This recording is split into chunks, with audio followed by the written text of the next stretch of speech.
ইলিয়াস, এটা এ ব্যাপারে আমি একটা কথা বলি যে এই যে ধরো আম, কিছুদিন আগে থেকে রাজনৈতিক দলগুলো ভারত প্রশ্নে, আওয়ামী লীগ প্রশ্নে যে একটা নরম অবস্থান নিয়েছিল, থ্যাঙ্কস টু ইউ, তোমার অ্যাক্টিভিজম এবং আমাদের সম্মিলিত অ্যাক্টিভিজমের ফলে রাজনৈতিক দলগুলো তাদের পজিশন চেঞ্জ করছে। এবং আজকে আমি সালাউদ্দিন সাহেবের, বিএনপি সালাউদ্দিন সাহেবের একটা স্টেটমেন্ট দেখলাম face the পিপুলে।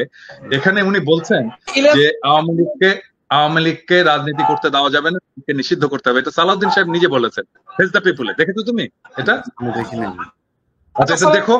That mean BNP আমাদের যেই অবস্থান, যেই ন্যারেটিভ, তার পথে আসছেন, সেই জায়গায় আসছেন, এবং আমরা তাদেরকে স্বাগত স্বাগত জানাই।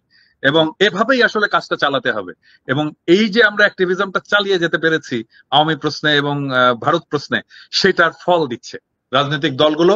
আমাদের জনগণের, আমরা বলবো এটা তো আর আমি আর তুমি না, এটা জনগণ, আমরা তো জনগণের কথাই বলি, তাই না? জনগণ যেটা বলে সেটাকেই আমরা ট্রান্সফর্ম করে বলি। জনগণের আকাঙ্ক্ষার পাশে এসে বিএনপি দাঁড়াচ্ছে। আমি বিএনপিকে স্বাগত জানাই এবং সালাউদ্দিন সাহেবকে আমি ধন্যবাদ জানাই উনি যে স্টেটমেন্টটা দিয়েছেন।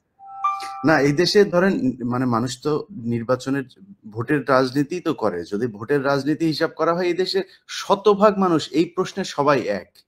মানুষ, সাধারণ মানুষ হয়তো বিক্রি হয়ে গিয়েছে। আপনি যেটা বললেন যে আমি আপনি আমরা হয়তো হয়তো খুবই নগণ্য কয়েকজন মানুষ। আমরা আসলে কোনো দলেরও না, কোনো সুবিধাভোগীও না, আমাদের কোনো মূল্য নাই, আমাদের একটা কথা বললে রাখতেও চায় না। তারপরে আমরাই কিন্তু শেষ পর্যন্ত আমাদের ওই ৫ই আগস্টের আগের যে বিপ্লবের যেই চেতনা সেটাকে ধরে রেখেছিলাম। এমনকি ছাত্রদের ভেতরেও অনেকে গা ভাসিয়ে দেওয়ার চেষ্টা করেছে। তো এই যে এই রাজনৈতিক দলগুলো যে আপনার এই প্রশ্নে তারা কিছুটা শিথিল হলো, তারা তো এই জায়গাটায় থাকলে আপনার বা আমার ভিডিও মানুষ কেন দেখে? আমরা আজকে যদি যে কথাগুলো এখন বলছি তার বিপরীত ধরনের কথা যদি বলি, কালকে জনগণ আমাদেরকে গালাগাল করবে, আমাদের ভিডিও দেখবে না, কেউ আমাদের দেখবেন, পছন্দ কেউ করবে। দেখবেন, সো আমাদের কেউ আমাদের চেহারা ভিডিও দেখে দেখবেন আসলে না, কেউ এখানে কথা ভুলেই যাবে আমরা কেউ ছিলাম, ভুলেই রাইট, যাবে। রাইট। তো বিএনপি এবং জামায়াতের সমস্যাটা কোথায়? তাদের ভোটের রাজনীতি, মানুষের সমর্থনই যদি তাদের দরকার হয়, ওই প্রশ্নে তো বাংলাদেশের জনগণ এক, যে এই দেশে শেখ হাসিনার অস্তিত্ব থাকবে না, শেখ পরিবারের কোনো অস্তিত্ব এই দেশে থাকবে না, ভারতের কোনো আগ্রাসন এই দেশের মানুষ মেনে নেবে না। সো এই দুইটা প্রশ্নে এক হওয়াটা আমার মনে হয়, এক হলে আমাদের সাথেও যেই দ্বন্দ্বগুলো এখন আমার তো আরো দুইটা পয়েন্ট আছে। আমি জানি না, তোমার সাথে তো আমি এটা শেয়ার করছি। বাংলাদেশে একটা সাম্যের সমাজ চাই, বাংলাদেশে একটা ইনসাফের রাষ্ট্র চাই। আমার চারটা সিম্পল জিনিস।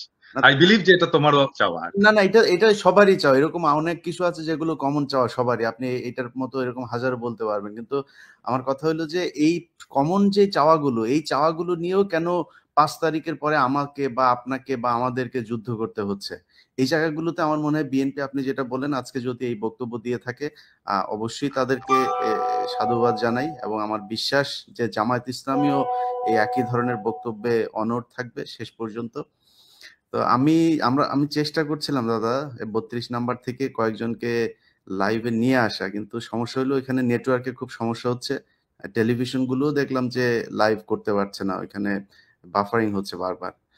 তো জ্যামার ট্যামার বসিয়েছে নাকি আবার কেউ? হইতে পারে, হইতেই পারে। এটা সেনাবাহিনীকে দিয়ে সবই সম্ভব, কারণ সেনাবাহিনী এই যে গোয়েন্দা সংস্থার যে যে চাল তারা চেলে যাচ্ছে নানান ভাবে সরকারকে একটা বেকায়দায় ফেলার জন্য। তো আরেকটা জিনিস দেখো, মানে যখন ওয়াকারের দূরভিসন্ধি নিয়ে আমরা বলা শুরু করলাম, সেই সময় সবাই এসে আমাদের উপরে চাপ দিল না? এমন ভাব যে ওয়াকার বিপ্লবের নেতা, নতুন জাতির পিতা, মনে আছে? হুম, এখন এই যে আজকে আজকে নেত্র নিউজ একটা নিউজ করছে যে এই সেনাবাহিনীর চাপে প্রফেসর ইউনূস আয়নাঘর ভিজিট করতে পারলো না। এই তখন যদি আমাদের পিছনে না লেগে সবাই মিলে আওয়াজটা তুলতাম, তাহলে তো আজকে এই অবস্থাটা হয় না। না সেটাই, আমরা তো চেয়েছিলাম সবাই এক হয়েই থাকতে। তো এই যে ধরেন আপনি বইমেলার অবস্থাটাই দেখেন, বইমেলাতে ই করলো। আচ্ছা, আমি মনে হয় অডিওতে, হ্যালো, সালাম, জি সাজিদ, আপনাকে সবাই শুনছে। হ্যাঁ, আমার মনে হয় আমরা ভিডিওতে যেহেতু আপনি কানেক্ট হতে পারছেন না, আমরা একটু ফোনেই বলি। আপনি কি অবস্থা ওইখানকার সব শেষ পরিস্থিতিটা একটু বলেন। জি, ইলিয়াস ভাইয়া, আমরা এখানে প্রায় 50,000 উপরে মানুষ আছে, কিন্তু আমরা এখনো পর্যন্ত বুলডোজার ম্যানেজ করতে পারিনি, যার কারণে আমরা বাড়িটা ভাঙতে পারছি না। এই সাজিদ, বুলডোজার কলা বাগানে আমি তো বুলডোজার পাঠাইছি রে ভাই। আপনারা যান না, একটু সামনে যান।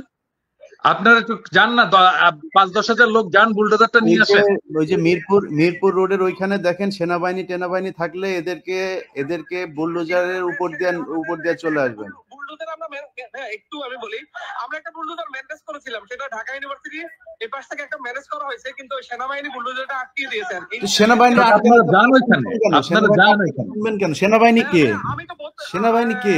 আমরা তো 32 নম্বরে আছি, কিন্তু ওই দিকে যারা আছে তারা এখন ওইটা নিয়ে আসতে পারেনি আর কি। আচ্ছা, আপনারা একটু প্রয়োজনে আগে যান, নিজেরা আগান, আপনারা একটু আগে যান, তাদেরকে নিয়ে আসেন। সেখানে সেনাবাহিনী বাধা দিলে সেনাবাহিনীর এটার দায়িত্ব দেওয়া হয় না এই সরকারের পক্ষ থেকে যে তারা এটা আটকায় দিবে। আর আর এখানে কোনো উপদেষ্টারা আমাদেরকে কোনো সহযোগিতা করছে না। এই সিটি কর্পোরেশনে কিছু বুলেট আছে, আসিফ মাহমুদ চাইলে আমাদেরকে সহযোগিতা করতে পারতো, কিন্তু তিনি আমাদেরকে কোনো প্রকার ভাই, ওনাদের সব কাজ তো আর ওনাদেরও তো অনেক কাজ আছে, ওরা তো আর সব কাজ আপনারা এখানে এসে করে দিবে না। এখন এই কাজটা আপনারা করেন, যেহেতু বুলডোজার আসছে এবং বুলডোজার। জি ভাই। আচ্ছা, এমনি মানে বুলডোজার, জি ভাই, এমনিতে 32 নম্বরের অবস্থা কি, এটা একটু বলেন, ওইখানে কি হচ্ছে? 32 নম্বরে দুইটা বিল্ডিং এর মধ্যে আগুন চালিয়ে দিচ্ছে ছাত্র জনতা, আর এখানে 50,000-এর উপরে মানুষ আছে আর কি। আচ্ছা, ইলিয়াস, আমাকে একটু যেতে হবে, আমার এখানে ওকে, চালাও, যদি হয় হোয়াটসঅ্যাপে আমাকে জানিও। হ্যাঁ ঠিক আছে, আপনি জানতে পারেন, ঠিক আছে। আমি চেষ্টা করছি ওখানে কিছু লাইভ করার জন্য। আচ্ছা, সাজিদ ভাই, আচ্ছা আপনি একটু থাকেন আমাদের সাথে, আর চেষ্টা করেন যতটা আমি লাইভে কানেক্ট করার চেষ্টা করছি, কিন্তু ভাই এখানে ইন্টারনেট অনেক স্লো আর কি, যার কারণে আমি লাইভে কানেক্ট করতে পারছি না। তারপর আমি যদি লাইভে কানেক্ট হওয়ার চেষ্টা করলে আপনাদেরকে এখানে পরিস্থিতি না, তাহলে আমি আপনার দর্শককে দেখাবো আর কি, ইনশাআল্লাহ। ওকে, জি ভাই, আসসালামু আলাইকুম। ঠিক আছে প্রিয় দর্শক, আমরা আরো কিছুক্ষণ লাইনে থাকবো।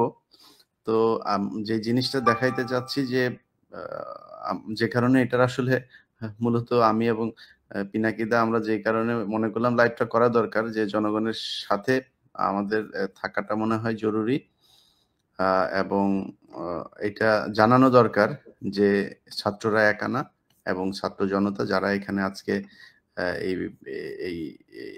এই বিষয়টাতে যারা নেতৃত্ব দিচ্ছেন, তাদের সাথে আমরা বাংলাদেশের মানুষজন আমরাও আছি। সো আমাদেরকে এটা মনে করবার কোনো কারণ নাই সেনাবাহিনী বা পুলিশ কেউ এসে তারপরে তাদেরকে বাধা দেবে আর তারা চুপ করে থাকবে। আপনি আজকে বাধা দেবেন, কালকে এটা আরো জোরালো যাবে, আরো জোরালো কর্মসূচি নেওয়া হবে। আপনি কি করবেন তখন? মাঝখান দিয়ে আপনার এই যে আপনি যে করলেন, এই কাজগুলো যে করলেন, এটা আমরা জেনে রাখবো। সো আমার মনে হয় সেই কাজটা সেনাবাহিনী বা পুলিশ বা সরকার কেউই করবে না। জনগণ চায় না এই দেশে শেখ পরিবারের কোনো অস্তিত্ব থাকুক, এই দেশে থাকবে না, ব্যাস। আমরা দেখি, আমি আপনাদেরকে যারা ধানমন্ডি 32 নম্বরে যদি কেউ থেকে থাকেন, আমি শুধুমাত্র আপনাদের কাছে অনুরোধ, আমি লিঙ্ক শেয়ার করে দিচ্ছি। আপনাদের কাছে অনুরোধ যে আপনারা ধানমন্ডি 32 নম্বরে থাকলে এখানে জয়েন করবেন, অন্য কেউ এখানে জয়েন করার দরকার নাই।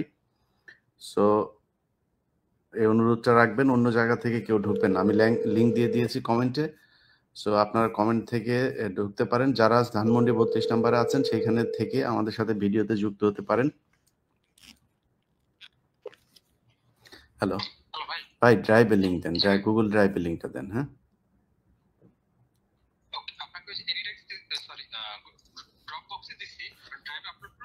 হ্যাঁ ড্রাইভে আপলোড করে দেন ভাই। অন্য জায়গা থেকে কাউকে আমি অ্যাড করব না। আপনাদের ওইখানে যদি কেউ থাকেন, সম্ভবত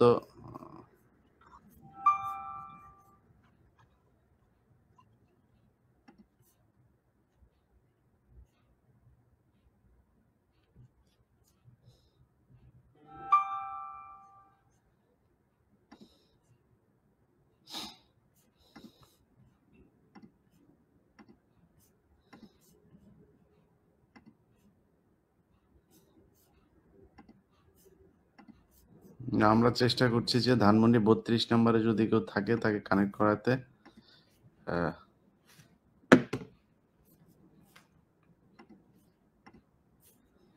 হুম